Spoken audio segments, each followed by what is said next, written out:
joie d'être ensemble. Est-ce qu'il y a des personnes qui sont là pour la première fois, qui nous visitent pour la première fois? Plusieurs personnes, 3, 4, 5. Magnifique. Soyez les bienvenus, on est heureux de vous accueillir. Dans la maison, ici à la maison. Et puis c'était tellement bon, David en a parlé de mots sur cette conférence. Qui était à la conférence Gospel Wave ce week-end? On était plusieurs, une petite délégation, c'est magnifique, du Gospel Center Jura. Vous savez que c'est quand même le rassemblement des gospels, du mouvement, de toutes les églises, des œuvres qui sont rattachées au mouvement apostolique Gospel Wave. Et puis, c'était vraiment bon d'être à la maison, parce que Oron, c'est la maison, c'est le centre apostolique. Et c'est bon d'être dans cette atmosphère-là, d'être connecté au Père du mouvement, et puis de retourner à la maison, d'être dans l'atmosphère de réveil. C'était le réveil, c'est les signes du réveil sont présents, ils sont là aussi ce soir. Quand il y a la joie dans l'Église, quand l'Église adore son Dieu, c'est les signes du réveil. Ça veut dire qu'on est éveillé, on est prêt à accueillir le Roi des Rois qui fasse son entrée en gloire. Et ce soir, le Seigneur m'a mis à cœur un thème, il y a déjà plusieurs semaines. Pour ce soir, il a dit, OK, ça va être la sainteté. Parle de ma sainteté. Alors ce soir, on va aller dans ce thème-là, la sainteté de l'Éternel, la sainteté de Dieu. Alors je vais commencer par vous donner la parole. Ça va? Oui? C'est quoi? Quels sont les mots qui vous viennent quand on dit sainteté ou bien saint? Dieu est saint. Qui c'est qui peut dire des mots qui font référence à ça? Qu'est-ce qu'il y a dans vos têtes? Dites simplement. Pur. Purification. Juste, je les répète pour le micro. Séparé. Il y avait un mot. Mis à part. Fils du Père. Saint, fils du Père. Ok, d'autres représentations? Parfait. Ok. Alors c'est intéressant avec tout ce que vous dites là, parce que moi c'est un mot que je connais depuis toute petite en fait. J'ai grandi dans l'église, donc j'ai chanté la sainteté de Dieu. Il y a toujours des chants sur Saint et l'Éternel, et c'était Heilig ist der Herr, en plus en allemand aussi, parce que j'étais dans une église bilingue. Et ce Heilig, Heiligkeit, Saint, Saint, Saint est le Seigneur. Petite, moi, franchement, j'avais de la peine à mettre une image sur la sainteté. J'avais de la peine à voir la forme de ce mot. Et puis, longtemps, j'ai cru que ça parlait justement de pur, de sans péché. Et il faut savoir quand même qu'on a un héritage culturel. On est imprégné par une façon de penser qui vient aussi du milieu du catholicisme, parce que si on retourne dans le dictionnaire, regardez saint, la sainteté, ça va faire référence à justement ce qu'on entendait beaucoup, perfection chrétienne, une vie irréprochable, un saint, une sainte qui a mené une vie irréprochable. Donc à la fin de sa vie, une fois mort, on reconnaît cette personne comme waouh. Et puis on parle des saints apôtres, etc. Mais ce qui est intéressant, c'est de retourner en fait dans la racine hébraïque du mot saint, kadosh, ou bien on a plusieurs mots, kadash, kodesh, kadosh, qui sont de la même racine. Et quand on retourne à la signification fondamentale de saint, sainteté, eh bien on arrive sur une pensée de séparation et de distinction. En fait, la sainteté ne signifie pas en soi bon ou moral. Quand Dieu il parle de sa sainte montagne, le mont Sinaï, ou bien de son saint buisson, quand Moïse a rencontré Dieu, est venu présent dans le buisson ardent, et puis qu'il lui a dit « ôte tes sandales, parce que la terre sur laquelle tu te tiens est un lieu saint », ce n'était pas un buisson qui avait moins péché que les autres buissons. Le mont Sinaï n'est pas une montagne qui a fait moins de péchés qu'une autre montagne. Donc, par là, on voit en fait que ce n'est pas lié au sens péché ou pas péché. Mais saint veut dire, dans le sens hébraïque, dans la racine originelle, ça veut dire mis à part des choses ordinaires. Un autre mot qui nous aide à comprendre aussi, un adjectif avec S, c'est spécial, qui est spécial. Donc je disais cette notion de séparation et de distinction. La première fois que le mot Kadash, saint, se retrouve dans la Bible, c'est dans Genèse 2, 3, où il est parlé du Shabbat. Dieu a créé le monde en 6 jours, et il est dit que le 7e, il se reposait, Shabbat. Et puis, il a dit qu'il mettait ce jour, en fait, à part des autres jours qui sont ordinaires. Le 7e jour, c'est un jour spécial. Ça ne veut pas dire que les 6 autres jours sont des mauvais jours. C'est simplement qu'il y a un jour, là, parmi cette semaine, qui est spécial, qui est mis à part des jours ordinaires. Alors, j'ai amené avec moi un peu de vaisselle pour vous illustrer ce que sainteté veut dire, de ce qui est ordinaire et de ce qui est spécial. Alors ici, j'ai une assiette ordinaire. C'est mon assiette de tous les jours où on prend nos repas. On les aime beaucoup. On les a achetés il y a 16 ans quand on s'est mariés. Et comment ? Et du coup, voilà, elles ont de l'âge, elles ont un peu des bunnes parce qu'on les met dans le lave-vaisselle, on les ressort, on les range, poum, poum, poum, puis c'est les filles qui ont la corvée du lave-vaisselle. Alors, c'est pas toujours très délicat, c'est pas toujours fait dans une grande joie, c'est toujours très exubérant, oui, mais c'est pas toujours très joyeux, alors c'est blague, blague, blague. En tout cas, on entend quand elles rangent. Et puis, du coup, on en a déjà cassé, forcément, en les utilisant tous les jours. Donc on en a racheté des blanches, c'est pratique. Elles sont vraiment, on les aime beaucoup et elles sont super. Bon, si vous regardez de proche, vous verrez qu'il y a des traces, ça veut dire qu'il y a les marques des couteaux, fourchettes. En fait, elles sont pas super belles, mais elles sont vraiment pratiques pour la vie du tous les jours. Et là, en l'occurrence, elle est propre, hein. Propre, nickel, j'ai vérifié, il n'y a pas de petite tache, elle est toute belle. C'est une assiette ordinaire. Ici, j'ai une assiette plutôt spéciale. Alors, je ne sais pas, avec la lumière, qu'est-ce que vous voyez, mais alors celle-ci, je ne la mets pas dans le lave-vaisselle. Donc, je ne l'utilise vraiment pas souvent. Donc, pourquoi je ne la mets pas dans le lave-vaisselle ? Elle a une bordure en or. C'est de l'or véritable. Et ça, en fait, c'est une assiette que j'ai héritée de mon arrière-grand-mère. Donc, je suis l'heureuse héritière de cette vaisselle. Il y a aussi les tasses, les petites assiettes. Puis, on ne sait plus trop quelle arrière-grand-mère c'est, mais il nous semblerait que ce soit l'arrière-grand-mère italienne. Alors là, il y a un lien affectif en plus pour moi.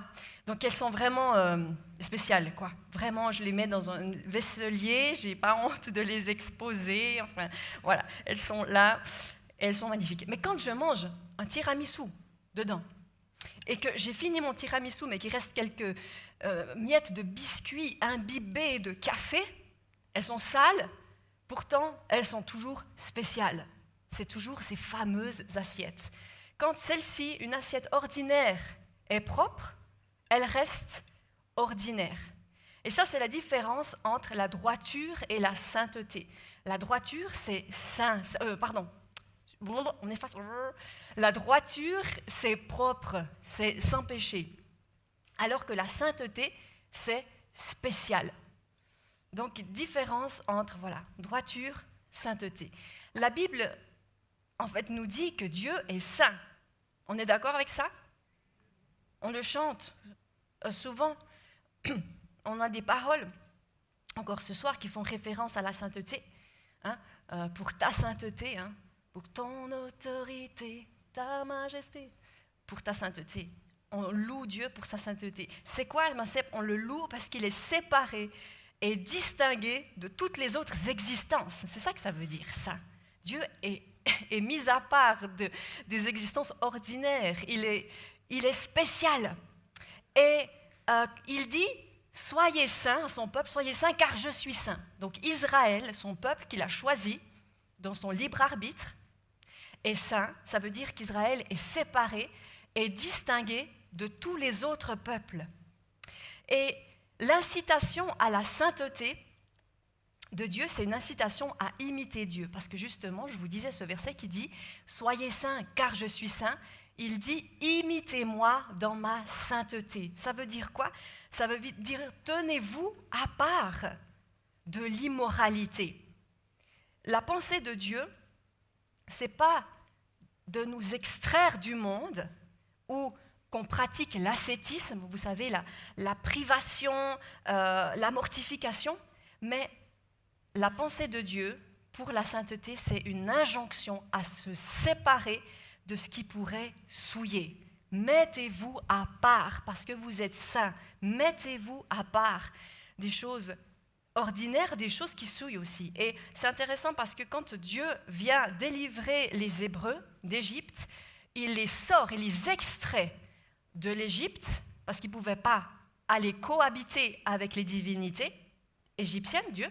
Donc qu'est-ce qu'il fait? Il prend son peuple et il les arrache, je vais dire, du royaume des ténèbres, pour les transporter dans son royaume de lumière, dans un pays qui s'appelle Canaan, un pays promis, où coule le lait et le miel. Et une fois arrivé sur ce pays, dans ce pays, qu'est-ce qu'il dit? Les instructions pour le peuple, c'est de sanctifier le pays, de le rendre saint. Ça veut dire, il leur a dit, ôtez tous les points d'ancrage, ôtez tous les points de connexion avec les puissances des ténèbres. Ça veut dire, ôtez les autels aux dieux païens. En fait, il y a eu un nettoyage pour la sainteté, pour pouvoir vivre et amener la sainteté de Dieu. Vous savez, quand on parle de sainteté, c'est vraiment quelque chose de sérieux. Dieu est redoutable dans sa sainteté. Et on a besoin de comprendre ça. Quand Dieu s'est manifesté au mont Sinaï, qu'est-ce que le peuple a vu? Il a vu une montagne en feu. Il a vu des éclairs, des orages. Il a entendu le son du chauffard. Il a vu la fumée. Il y a eu le tremblement de terre et la voix de Dieu. Et le peuple était terrifié. Terrifié au point qu'il a dit, Moïse discute avec lui tout seul. Nous, il ne supportait pas cette sainteté manifestée. Et si aujourd'hui tu dis, je ne vois plus la montagne qui fume, je ne vois plus la montagne en feu, sache qu'elle est toujours en feu. Et la sainteté, c'est une affaire très, très sérieuse. Et Dieu est saint à jamais. On chante, à jamais tu es saint. À jamais, pour l'éternité, Dieu est saint. Dieu est mis à part des choses ordinaires. Il est distingué et séparé de toutes les autres existences. Et ça, il ne faut pas l'oublier. Et il est un feu qui consume, toujours. Même si tu ne le vois pas, la réalité, c'est que Dieu est un feu qui consume. Il est difficile de comprendre la sainteté sans lire l'Ancien Testament. Les amis, on a besoin, parce que c'est l'héritage, c'est notre héritage. L'Ancien Testament, c'est les racines juives, et c'est là que la sainteté de Dieu est matérialisée, parce que Moïse a reçu des instructions de Dieu, et il a vu le tabernacle, il a vu le sanctuaire, le modèle céleste, et Dieu lui a dit, reproduis-le sur terre. Dieu va faire un modèle pour la terre. Et il a construit le sanctuaire. Je devrais dire le sanctuaire. Parce que sanctuaire, c'est justement le mot sainteté du temple, sainteté de la présence de Dieu. Cette tente qui voyageait avec Israël dans le désert, jusqu'à ce que le temple soit construit. Et qui est saint? Eh bien, la première chose à dire là-dessus, c'est le peuple d'Israël. Dieu a dit, « Je suis l'Éternel, votre Dieu, qui vous ai mis à part des autres peuples. Vous serez saints pour moi, car moi, l'Éternel, je suis saint, et je vous ai mis à part des autres peuples pour que vous m'apparteniez. » Dieu a choisi un peuple délibérément. Parmi tous les peuples, il a choisi Israël. Et Paul dit, mais qui es-tu pour contester le choix de Dieu? En fait, le choix de Dieu, c'est le choix de Dieu. Vous savez, Dieu est Dieu et il fait ce qu'il veut. Je l'ai tellement expérimenté cet été. Dieu est Dieu et il fait ce qu'il veut. Et qui sommes-nous pour prétendre « Oh, mais pourquoi cette nation et pas l'autre ?» Le plan de Dieu, comme Matt Marvan nous le disait la semaine passée, c'est « First, Israël » et ensuite les autres nations. Ça, c'est raconté depuis l'origine. Si vous lisez les prophètes, vous allez voir que le plan de Dieu, il est pour tous, mais il passe par Israël. Il s'est choisi un peuple. Et ça, c'est la bonté de Dieu. Et ça doit nous réjouir parce qu'à cause d'Israël, on peut avoir accès à Dieu, au Dieu d'Israël, à Dieu le Père, à toutes les bontés. On en parlera ce soir, justement. Donc Dieu s'est choisi un peuple, Israël, qui est saint. Il l'a tiré, mis à part des autres nations, pour manifester sa présence, pour lui communiquer tout l'héritage divin, pour que Israël, à son tour, puisse transmettre le Messie à toutes les nations. Ça, c'est le plan de Dieu. Donc, dans le peuple, il a mis à part une tribu parmi les 12, les Lévites, la tribu de Lévi, pour le service dans le sanctuaire. Une fois le sanctuaire construit, hop, les Lévites étaient là pour servir Israël, parce que Dieu avait pris les Lévites pour remplacer les premiers-nés d'Israël. Donc les autres tribus avaient leurs choses à faire, et puis la tribu de Lévites était dans le sanctuaire. Ils servaient Israël dans le sanctuaire. Et pas encore, on affine. Vous voyez, dans la tribu de Lévi, il y avait la descendance d'Aaron. Et la lignée d'Aaron, ce sont les prêtres qui, notamment, Dieu leur dit, dans Lévitique 10.10, ils doivent distinguer ce qui est saint de ce qui est profane. Ils doivent séparer le saint et le profane. Le profane, ici, c'est ordinaire. Des choses ordinaires.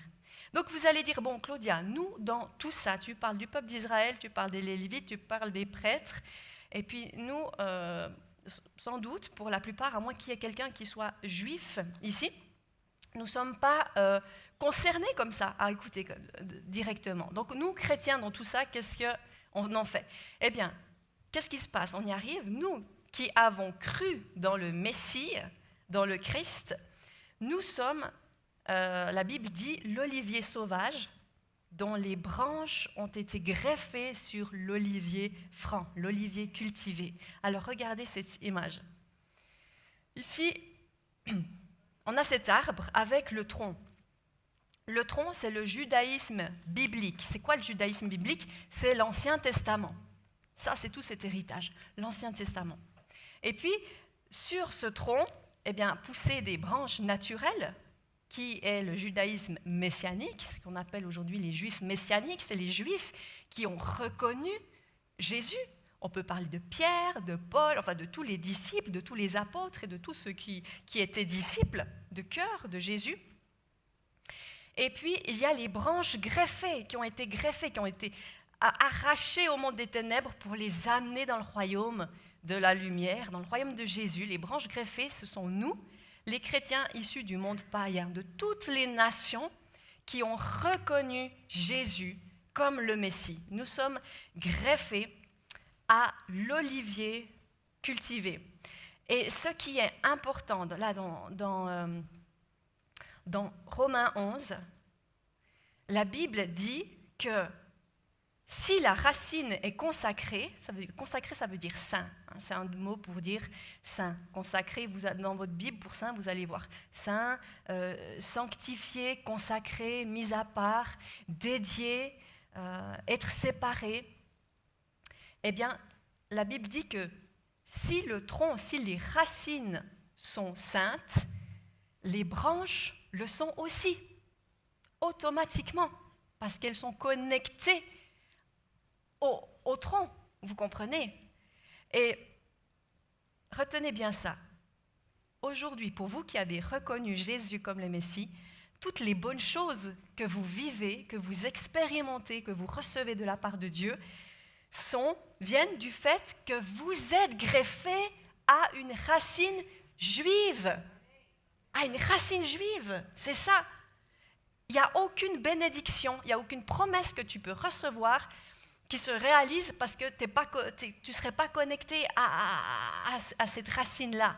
Et ça, c'est un grand sujet de joie et de reconnaissance. Et Éphésiens 1, j'y pensais, qui dit « Loué soit Dieu, le Père de notre Seigneur Jésus-Christ, car il nous a comblés des bénédictions de l'Esprit qui toutes sont en Jésus-Christ. » Et il développe lesquelles? En lui, bien avant la fondation du monde, il nous avait choisis pour que nous soyons saints, choisis pour que nous soyons mis à part et sans reproche devant lui, puisqu'il nous a aimés et nous a destinés d'avance à être ses enfants qu'il voulait adopter par Jésus-Christ. Là, on est dans le parcours d'adoption, complètement. On a été greffés, on a été adoptés et nos racines sont juives en fait. Parce qu'on a été adoptés, on a été greffés à cet olivier franc. Donc, qui est saint? Eh bien, toutes ces branches sont saintes, puisque la racine est sainte, est consacrée. Nous sommes tous consacrés, nous sommes tous mis à part. Ça veut dire que nous, avec les Juifs messianiques, nous tous qui venons de toutes les nations du monde, eh bien, en reconnaissant Christ, nous sommes saints. Nous sommes saints, pas parce que nous n'avons fait aucun péché, mais parce qu'on a reconnu Jésus.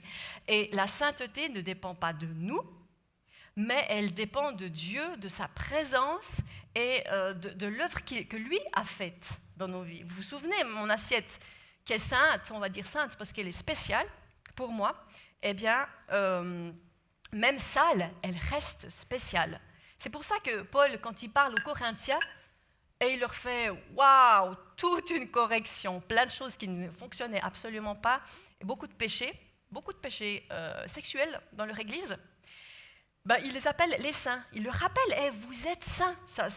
La sainteté, elle ne part pas parce que la sainteté, c'est mise à part des choses ordinaires. Donc, nous sommes le temple du Saint-Esprit. Le Saint-Esprit, il habite, il a besoin d'une habitation. Et il a besoin de corps pour habiter. Donc ton corps est l'habitation du Saint-Esprit. Le Saint-Esprit, c'est l'Esprit de Dieu. Et l'Esprit de Dieu, il a un nom, c'est la sainteté. Donc s'il habite dans ton corps, qui est son temple, ça veut dire son sanctuaire, tu es saint, tu es mis à part pour lui appartenir. Colossiens 3,12 dit « Dieu vous a choisi pour lui appartenir et il vous aime. » C'est magnifique. Il nous a mis à part des choses ordinaires. Il nous a mis à part dans quelque chose de spécial parce qu'il nous aime. C'est magnifique. Donc notre corps, le vrai corps, pas un corps un peu spirituel, mais le corps, notre corps est le temple du Saint-Esprit avec le lieu saint et le lieu très saint. Le lieu très saint dans la Bible, c'est Saint-Saint. C'est pour ça qu'on dit le Saint des Saints. Il dit 2 fois le mot saint. Et le Saint des Saints, c'est tes entrailles, c'est tes profondeurs. C'est là ton cœur, c'est là ce qui bouge, c'est là que le cœur du cœur. Donc tout notre corps, c'est pour ça qu'il faut veiller à ce qu'on fait avec notre corps. Donc une bonne question que je trouve, c'est pourquoi ce que Dieu appelle saint est saint. Qu'est-ce qui rend mon corps spécial? Qu'est-ce qui rend le peuple d'Israël spécial? Qu'est-ce qui rend le mont Sinaï spécial? C'est... Pardon? Oui, exact. C'est Christ en moi. C'est la présence. C'est la présence de Dieu qui fait que ce qui est saint est saint. Et la présence de Dieu est liée à la sainteté. Donc, négliger la sainteté fait fuir la présence de Dieu. Avant, je vous disais, la sainteté, ce n'est pas parce qu'on a fait un péché que, oups, la sainteté, on n'est plus saint. Non, mais négliger la sainteté, ça veut dire profaner la sainteté, ça veut dire prendre ce qui est saint pour Dieu comme une chose ordinaire, ça fait fuir la présence de Dieu. Vous pouvez lire Deutéronome 23,15, une référence par rapport à ça. Et la sainteté est reliée à l'alliance. l'alliance qu'on a avec Dieu. Ça veut dire que si nous honorons ce que Dieu appelle saint, nous sommes reliés aux principes de l'alliance. Donc, les principes de l'alliance, c'est les promesses. Donc, la sainteté est reliée à l'alliance. Il faut être dans l'alliance pour avoir part aux promesses. Il n'y a pas de promesse sans faire partie de l'alliance. Romains 9 dit que c'est à Israël qu'appartiennent l'adoption, la gloire, le culte, la loi, les alliances et les promesses à eux, les patriarches. Et quand on me dit « Oh, est-ce que tu peux prier pour telle personne qui n'est pas dans la foi ?» je vais vous dire, je ne peux pas prier « Oh Seigneur, tu as promis qu'elle serait guérie, cette promesse, je la saisis pour elle. » Je suis désolée de vous le dire, mais je ne peux pas prier ça. Parce que là, je suis en train de prendre Dieu, je suis en train de l'utiliser et je suis en train de lui faire dire ce qu'il n'a pas dit. Ce que j'ai besoin de prier pour une personne qui n'est pas dans la foi, c'est dire « Seigneur, qu'elle ouvre son cœur à toi. Seigneur, qu'elle entre dans l'alliance. Seigneur, qu'elle fasse alliance avec toi. » Une alliance. Et une alliance, un engagement. Donc, la sainteté est connectée à l'alliance. On dit pas de bras, pas de chocolat. On peut dire ce soir pas d'alliance, pas de promesse. On a besoin d'être dans l'alliance. C'est quoi d'être dans l'alliance? C'est d'avoir reconnu Jésus et d'avoir fait alliance avec lui. C'est lui mon maître, c'est lui mon sauveur, c'est lui mon Seigneur. Ce que lui dit, c'est la vérité. Ce que lui m'ordonne, je l'accomplis. C'est plus ma volonté, c'est plus moi qui vis, c'est Christ qui vit en moi. Ça, c'est expérimenter, vivre dans l'alliance. Donc, honorer les choses saintes nous relie aux bénédictions, aux promesses de l'alliance. Tout ce qui est saint a un but spécial, donc doit être traité d'une manière spéciale. Comment est-ce qu'on traite ce qui est saint, ce qui est spécial, ce qui n'est pas ordinaire? Vous avez entendu toute une série là-dessus avec de l'honneur. L'honneur, c'est la façon de marcher dans la sainteté. Alors, qu'est-ce que ça veut dire? Marcher dans la sainteté, c'est honorer tout ce que Dieu dit qui est saint. Et puis, honorer ce que Dieu dit être saint, ça a pour fruit des bénédictions qui sont réservées au peuple saint de Dieu. C'est connecté, vous voyez, à l'alliance. Et tout le monde a des choses saintes, des choses sacrées dans sa vie. Ça peut être une star, ça peut être un sport, ça peut être plein de choses. Ou bien, ça peut être ce que Dieu appelle saint.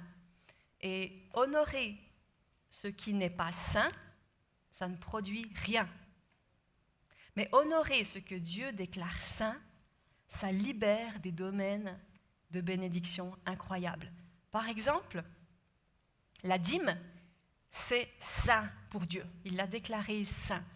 Il y a à chaque fois une promesse qui est liée à le fait de pratiquer la sainteté de Dieu. Mais Dieu est tellement large que, alors que je donne ma dîme à l'Éternel, il peut ouvrir des chemins de bénédiction, genre une guérison. Il fait ce qu'il veut, Dieu.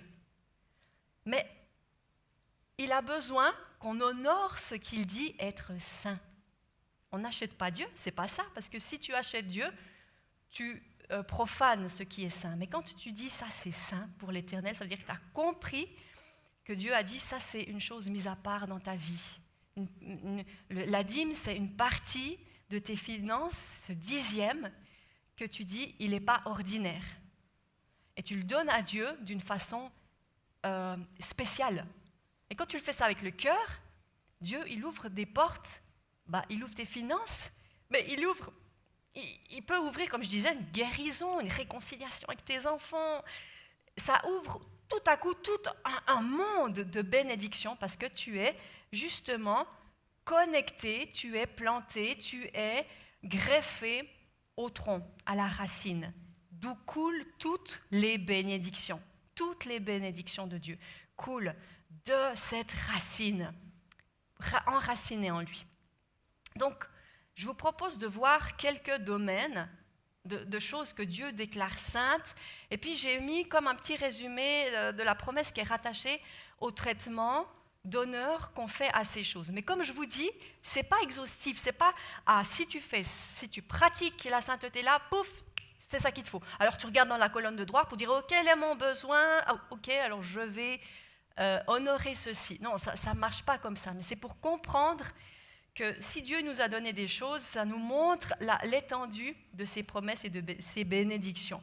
Alors, dans l'Ancien Testament, je vous le disais, le sanctuaire, c'est saint, tout le contenu du sanctuaire, les habits des prêtres, les Lévites, tout ça est saint. Et puis, Dieu a parlé donc de la dîme, et la dîme, c'est toujours actuel. C'est pas une loi ou je ne sais pas quoi de l'Ancien Testament. Ça reste. Dieu, pourquoi il le fait? Parce qu'il sait qu'on a besoin tout le temps, en 2024, toujours, je ne dirais pas plus qu'avant, mais on en a vraiment besoin, d'être mis à part du monde des finances, d'être mis à part du système du monde. Parce que quand tu es tenu par le système, tu dis « Oh, j'espère que ma banque ne fera pas faillite. J'espère que je ne perdrai pas mon argent. J'espère que j'aurai encore mon salaire l'année prochaine, etc. » Mais la dîme, c'est nous mettre à part du monde de nos finances. On est en train de dire « Dieu, c'est toi mon Dieu. C'est toi qui pourvois. » Parce que tu es en train de faire un choix entre maman et Dieu. C'est ça. Et donc, on en a vraiment, vraiment besoin. Donc, ça ouvre une porte à la provision surnaturelle. Je vous ai mis la référence qui va avec.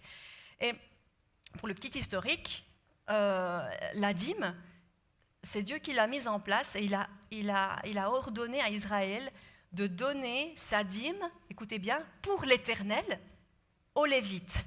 Vous vous souvenez qu'ils servaient dans le sanctuaire. Et ensuite, les Lévites ont aussi reçu une injonction de la part de Dieu et il leur a dit de donner la dîme de la dîme pour l'Éternel, toujours, à Aaron. Et il leur a dit, vous prendrez la meilleure part comme une part la plus sainte. Vous prenez la meilleure part de la dîme que vous recevez d'Israël pour la donner à Aaron, au prêtre. Et c'est toujours actuel. La dîme, c'est quoi? C'est votre 10% que vous donnez où? Dans l'église locale. C'est là où on est planté. C'est pour qui? Eh bien, c'est pour les pasteurs, pour les ministères dans l'œuvre de l'église locale qui servent l'Éternel. Et puis, qu'est-ce que nous, on fait, les pasteurs? Ben, on donne notre dîme pour l'Éternel, c'est toujours, vous n'oubliez pas, c'est toujours pour l'Éternel. Nous, on donne notre dîme à l'église. Donc, vous pouvez dire, ouais, mais tout, tu sais, Claudia, alors tout appartient à Dieu, toutes mes finances, pas que le 10%, mais toute ma maison, tous mes biens appartiennent à Dieu. Ah oui, ça c'est sûr, c'est vrai. L'histoire, c'est que Dieu, il te donne un salaire, il te donne ce que tu as besoin pour pouvoir nourrir ta famille, pour pouvoir pourvoir aux besoins de tes enfants et des tiens. Et puis, il y a une partie qui dit, OK, celle-là, c'est pour moi. Tu ne la touches pas pour ce que tu dois faire. Et c'est ce dîme, ce 10%. Shabbat, on en a parlé lors de la conférence, qui est vraiment intéressant, parce que quand tu pratiques ce repos, eh bien, tu choisis d'aller dans l'économie de Dieu. Ça veut dire que Dieu, il te sort de ce tumulte du travail pour te reposer en lui, pour que tu coupes avec « oui, mais il faut faire encore ce rapport, mais il faut toujours plus travailler, il y a toujours du boulot ». Tu coupes avec ça. Et ce qui est intéressant, c'est que ça va augmenter ta foi parce qu'il faut de la foi pour s'arrêter. Il faut beaucoup de foi pour s'arrêter. Pas pour s'arrêter 30 minutes, parce qu'on dit, oui, mais Claudia, moi, je fais le Shabbat tous les jours. Ben oui, on a besoin tous les jours de prendre un temps avec Dieu, de prier, de l'écouter, de méditer sa parole. Et puis, Dieu, il ne parle pas de 30 minutes ou d'une demi-journée, il dit carrément 24 heures. Alors là, c'est un autre défi. Une fois par semaine, il y a un jour qui est spécial, qui est saint. Les autres jours ne sont pas mauvais, je répète. C'est juste un jour à part où je donne ce temps à Dieu et je m'oblige à m'arrêter. J'oblige, je coupe, je me mets à part de l'ordinaire de ma semaine. Et ça va faire augmenter ta foi. Le peuple saint, Israël, toujours, qu'est-ce que Genèse 12, 3 dit? Celui qui te bénira, je le bénirai, la nation qui te maudira, je la maudirai. Donc, bénir le peuple saint, c'est le reconnaître comme le choix de Dieu, c'est s'aligner sur la volonté de Dieu. Et puis ça a une conséquence, parmi toutes les conséquences, notamment Dieu dit la bénédiction pour celui qui bénit Israël. Israël a besoin de prière et vous savez, l'antisémitisme, le fait de se moquer, de faire des gags sur les Juifs, ça bloque les finances. Donc si tu as des problèmes financiers, vérifie que dans ton histoire, chez tes parents, tes grands-parents, qu'il n'y avait pas de l'antisémitisme, où il n'y a pas eu le fait de déshonorer le peuple d'Israël, parce qu'il y a des malédictions qui sont directement liées au fait de mépriser le peuple saint, le peuple choisi, que Dieu s'est choisi. Jérusalem, Psaume 122 dit « Priez pour la paix de Jérusalem, que ceux qui t'aiment jouissent de la paix ». C'est une convocation sainte, ça. Le Dieu rassemble les nations et disent « Priez pour la paix de Jérusalem ». Et ceux qui aiment Jérusalem, eh bien, jouissent, profitent, sont bénis par la paix. Ce que tu déclares, tu le reçois. Ce que tu la déclares d'un cœur qui honore dans la vérité, tu le reçois. Apôtres et prophètes, Éphésiens 3,5 parle des saints apôtres et des saints prophètes. Il y a une histoire incroyable dans 1 Roi 17, c'est Élie, c'est la sécheresse. Et Dieu lui dit, va vers cette veuve là-bas, je lui ai ordonné de pourvoir à ta nourriture. Il arrive vers la veuve qui était en train de préparer un dernier repas pour elle et son fils, un dernier repas qu'elle allait prendre, je ne sais pas dans quelles assiettes, mais elle a dit, après ça, on va mourir, un dernier repas. Et Élie dit, oui, prépare ce repas, fais comme tu as dit, mais d'abord, donne-moi à manger. Non, Élie n'a pas fait de l'abus spirituel. Ce n'est pas un ministère, ce n'est pas un prophète qui a abusé d'une pauvre femme qui était d'autant plus veuve, avec un fils à sa charge.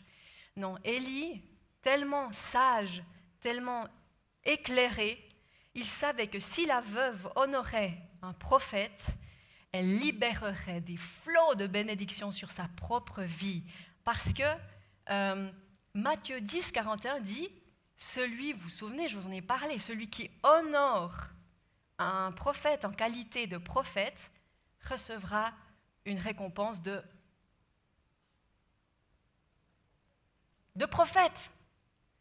Et en fait, il lui a donné l'opportunité d'entrer dans le miraculeux. Et c'est ce qui s'est passé. Cette femme, elle a pratiqué l'honneur au ministère. Et elle a reçu, d'autant encore plus que ce qu'elle pouvait imaginer. Mais la liste ne s'arrête pas. Là, on a vu les fêtes de l'Éternel avec Doris, qui sont des saintes convocations, des saintes invitations. Mais le peuple de Dieu, je vous montrais cette image de voilà comment Dieu voit l'Église. Le peuple de Dieu dans son entier est saint. La famille, ça veut dire les époux sont saints, les parents, les enfants, le corps, notre corps, ce serait tout un sujet là-dessus, sur le fait que nos corps sont saints, sont mis à part pour Dieu. Anaïs, est-ce que tu peux venir? Merci. Et Dieu, on a commencé par lui, Dieu qui est saint. Et c'est sa parole est sainte, son nom est saint. Et la question, c'est comment se dire, mais comment est-ce que je peux honorer Dieu en tant que personne sainte? Et comment je peux le sanctifier? La Bible, elle parle notamment des prémices. Vous savez, à Shavuot, le peuple venait et donnait les prémices de ses récoltes. Il ne donnait pas à la fin des récoltes, mais les premières gerbes, elles étaient apportées au temple pour Dieu, dans un acte de reconnaissance extrême parce que la récolte arrivait, la saison, la moisson arrivait. Et puis, c'était le signe de dire, OK, mon premier, je te le donne. C'est comme C'est incroyable. J'ai un blanc sur le... Abel, l'offrande d'Abel, vous vous souvenez dans Genèse au tout début, c'est dit qu'il a apporté les prémices en fait. Il a apporté les premiers-nés à l'Éternel et il a pris encore les meilleurs morceaux de ses premiers-nés pour l'Éternel.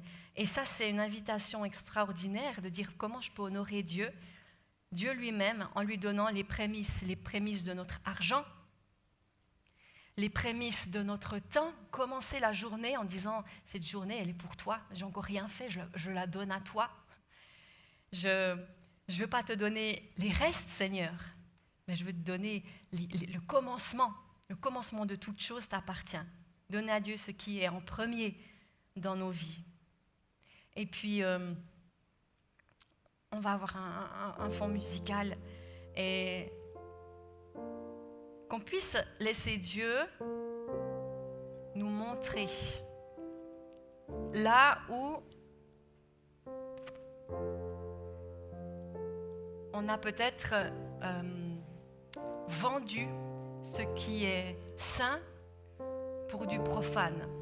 Parce que c'est le risque de vendre le saint pour le profane. C'est d'utiliser le saint, ce qui est saint, pour le profane. Et dans notre vie, on a besoin, si quelqu'un veut marcher dans la sainteté ce soir, se dire, Seigneur, où est-ce que j'ai négligé ta sainteté? Vous savez, Ésaü, il a vendu son droit d'aînesse pour un plat de lentilles. Et c'est Hébreu qui parle de ça, qu'en fait, il a vendu quelque chose de saint pour quelque chose de profane. Et la répercussion est terrible parce qu'il a été retranché. Et on a besoin de demander à Dieu, est-ce que j'ai utilisé ce que tu dis saint, le 7e de mon temps, ma dîme, le peuple, comment est mon cœur par rapport à Israël? Comment est mon cœur par rapport au ministère? Comment est mon cœur par rapport à mon corps? Qu'est-ce que j'ai fait de mon corps? Vous savez, par exemple, pratiquer la sexualité en dehors du mariage prévu par Dieu, en dehors de l'alliance, c'est profaner le saint. Et Dieu, il vient pour nous réconcilier. Il vient pour trancher, il veut ôter ce qui est souillé dans nos corps, dans nos cœurs, pour nous ramener à lui, à sa sainteté.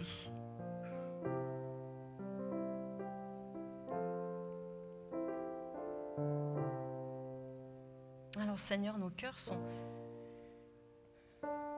ouverts. Si tu sens cet appel dans ton cœur de dire « Je veux marcher », je veux grandir dans la sainteté de Dieu. Je t'invite à te lever maintenant de ta chaise, là où tu es, et de faire cette décision devant Dieu, de dire, je reconnais que j'ai besoin de grandir dans la sainteté.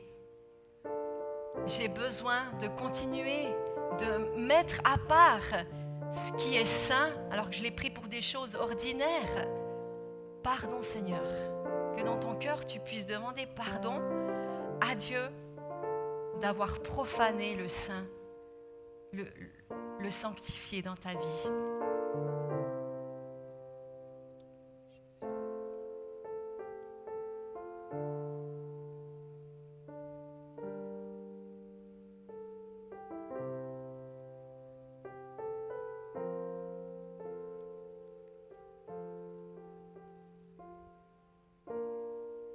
Et que tu puisses maintenant prendre un engagement à veiller sur ton cœur.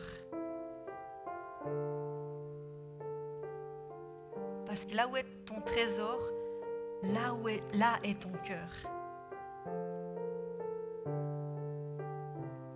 Seigneur, on veut se mettre à part pour toi. Merci parce que Saint-Esprit, tu as décidé de faire de notre corps ton temple où règne ta sainteté.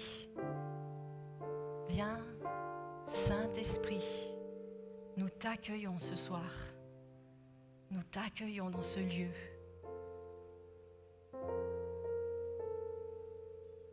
Nous voulons accueillir ta présence, honorer ta sainteté, pour que ta présence reste dans ce temple, dans ce lieu, dans nos cœurs, dans nos familles, Seigneur. Alléluia, Jésus.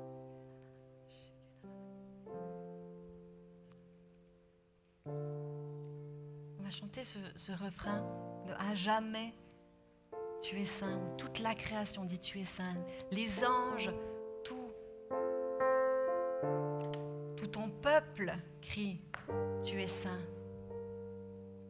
Si on peut avoir les paroles, Tim, volontiers. Parce que je ne sais plus comment ça commence.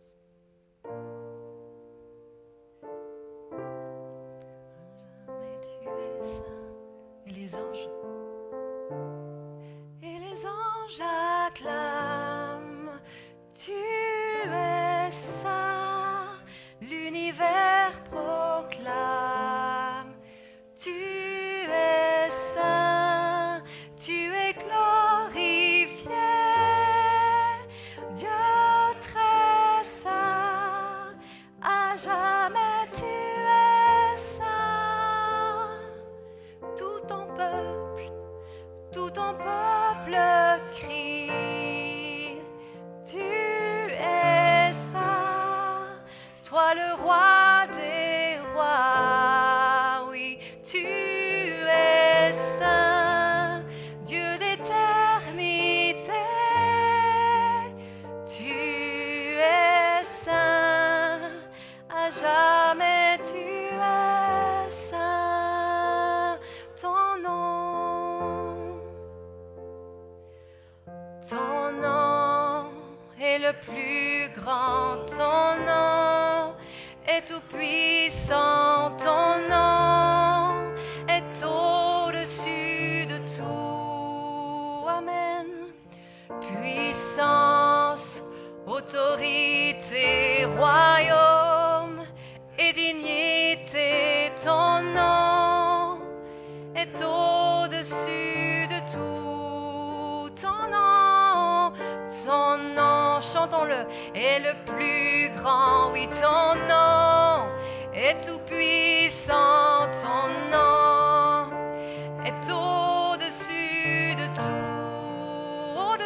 tous les noms, puissance, autorité, royaume et dignité, oui, ton nom est au-dessus de tout, et les anges acclament, tu es saint, l'univers proclame, tu es saint, tu es glorifié, Dieu très saint, à jamais tu es saint. Tout ton peuple crie, oui, tu es saint, toi le roi des rois, tu es saint, tu es éternité, tu es saint, à jamais tu es saint. Dieu d'éternité, Dieu d'éternité, tu es saint, à jamais tu es saint. Alléluia, Jésus. Gloire te soit rendue, Jésus. Tu es saint, ton nom est saint. Nous reconnaissons ta sainteté. Tu es mis à part de toute autre existence, de tout autre Dieu, de toute puissance. Nul n'est comme toi, Seigneur. Seigneur. Seigneur. Alléluia. Alléluia. Oui, Seigneur, nous prions pour Israël. Nous bénissons ton peuple, Seigneur, pas juste parce que tu nous dis de le faire, mais nous voulons nous aligner alors que nous sommes greffer sur ses racines. Quel privilège, Seigneur. Merci pour Israël. Merci toutes les bénédictions qui coulent au travers depuis ce peuple, Seigneur, sur les nations.